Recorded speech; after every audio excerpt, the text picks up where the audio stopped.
Welcome to episode 40 in this chess puzzle adventure series starring Bobby Fischerman, Average Joe, and Peter Potzer.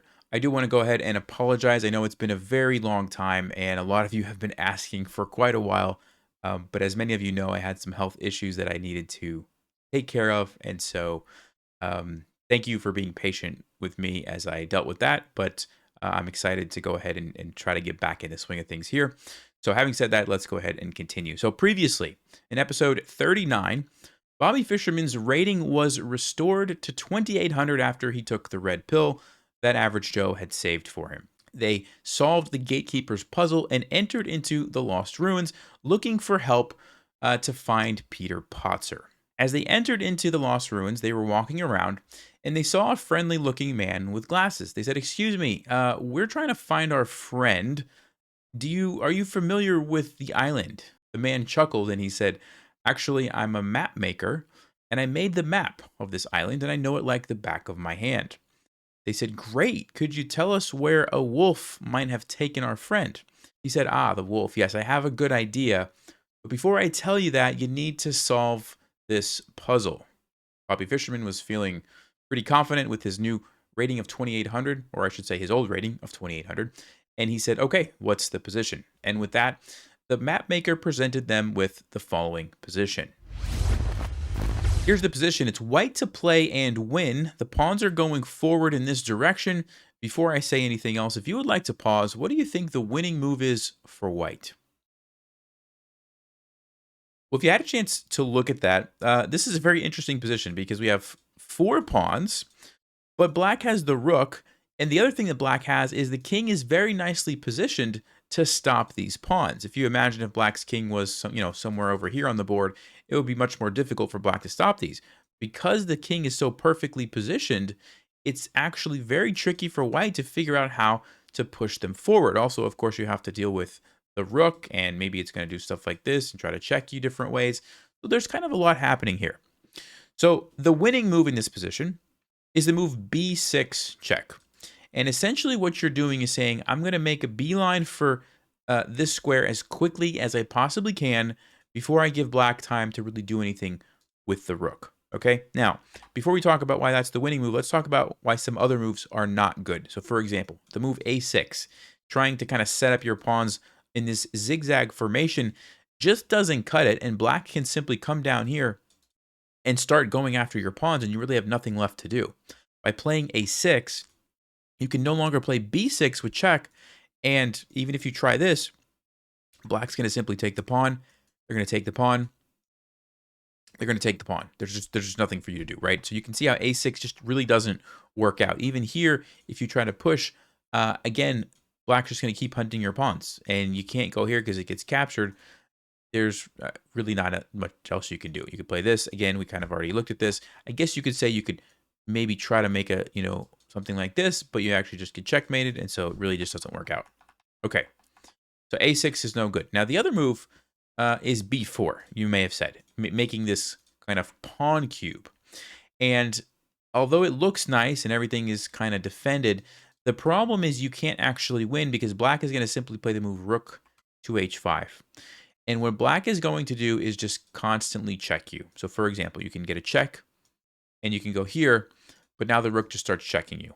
Check, and if you come up, you actually are going to probably lose the game now because you lost your pawn. But even if you didn't push it that far and you left it like this and you tried to do something, the rook is just going to keep checking you. And you can never get away from the checks unless you start running this way. And if you run too far that way, then black says, "Okay, thank you very much. I'm going to come here and start taking your pawns," and actually you lose. Okay, so that's why this is no good and this is no good. And I guess you could say maybe king c7 could be an idea, but there's actually just rook check forces the king away because you stepped into opposition. Now you have to go away. And then black just, again, goes hunting for your pawns. Okay, so that's why nothing else really works. So if you said any of those moves, that's the problem. So b6 check. The king does not want to go back because you just get check again. You get a queen with check, and you get checkmate. Very straightforward, pretty obvious why that's not going to work. Okay, so what does black do instead? When you play b6 check, they move their king up here, only move. Again, white to play and win. What's the winning move? You had a chance to look at that. The move is b7, and again, you're just making a beeline, no pun intended, you're making a beeline on the b file for this b8 square, okay? And if you're wondering why you can't just kind of take your time with this, again, black is going to do this idea of coming over, start checking you, and you just don't really have anything, okay? So b7 is the move. Now, here is where it starts to get very interesting. Okay, black plays the move rook c5 check, because what you're threatening is to simply get a queen, right? You're just going to get a queen. And the rook can't stop you. You can't go there because you take it. They can't go here because you take it. So how do they stop you from getting a queen? Well, the only way is to put you in check, okay? And now you have to make a decision. Where do you move your king to? You had a chance to look at that. The move is king to b8, and you can't afford to lose this pawn, and now your king is cut off, and black is just going to gobble up all the pawns, and you lose. You can't let that happen. You have to keep this pawn defended. King to b8. And you're threatening, actually, to go king a8 next move and then get a queen.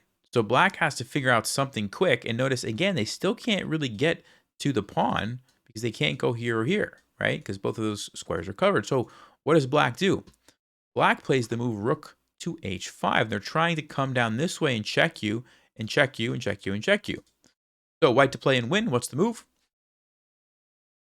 You had a chance to look at that. That's correct. King to a8 really is the only move that makes sense. You have to make space so that you can deal with this. Now, it looks like black's in trouble, right? Because how are they going to stop you from getting a queen? There's really only one move. They have to go check, but it's defended, and you just simply get the queen. And when they take you, you're going to win because you have 3 pawns, right? It's enough to win. So, for example, takes. They take one, but they can never really take these. For example, if they ever try to take this guy, this pawn always, is going to get by, and it's just a winning endgame for white. However, black has a very, very clever idea here. Very clever idea. And I'm actually going to give you a chance to pause. How can black save the game from this position? If you had a chance to look at that, the move is the mind-boggling rook to d8. And what you are doing is setting a stalemate trap. If the queen takes the rook, look at that. The game is a draw because the king has nowhere to go, but it's not in check. Okay? It's pretty amazing. And if you don't take the rook, your queen is pinned, so you could push a pawn, but then black simply takes your queen, and guess what? This is another stalemate. Look at this. These pawns are controlling all the squares along with the king, and black has nowhere to move. It's amazing, right? It's absolutely incredible. So, now that you know what black's plan is, how do you win? What's the winning idea? White to play and win. Well, if you had a chance to look at that, the winning move is still king to a8. But after the rook comes down, we don't promote to a queen. We promote to, what's your guess? Which piece should we promote to? It's a rook. It's actually a rook. Why is it a rook? Well, for one, because we need a strong piece to actually do something. A knight and a bishop, it just wasn't going to cut it. If you imagine if we get a knight, the black king is going to come over here and start taking our pawns. Same thing with the bishop. We're going to start losing the pawns. So we need a strong piece, but it needs to be the rook and not the queen, so that if black tries that same trick as they did before, now we just take it. There's no more stalemate trap because this is not a queen. Black has a move. The game goes on, and we're going to be able to win. And there's really nothing else for black to do. Of course, they could move their rook somewhere and save it. But we have 3 pawns and the rook. This is enough to win. We can simply play b4. These guys are defended.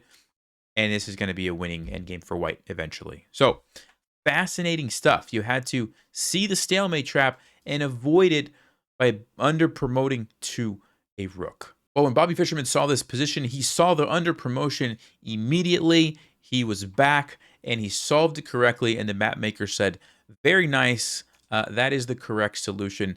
And now I will take you to where I believe the wolf has taken your friend. And I have to warn you, it's probably not what you would expect. Bobby Fischerman and Average Joe didn't know what that meant, but they followed the Mapmaker through the Lost Ruins as he began to take them to where the wolf was. And that's where we pick up our story next time. Thank you, guys. And remember, what am I supposed to say? I forgot. Hold on. Remember happy adventures on the chessboard. It's been a while. All right, I'll see you guys next time. Thanks.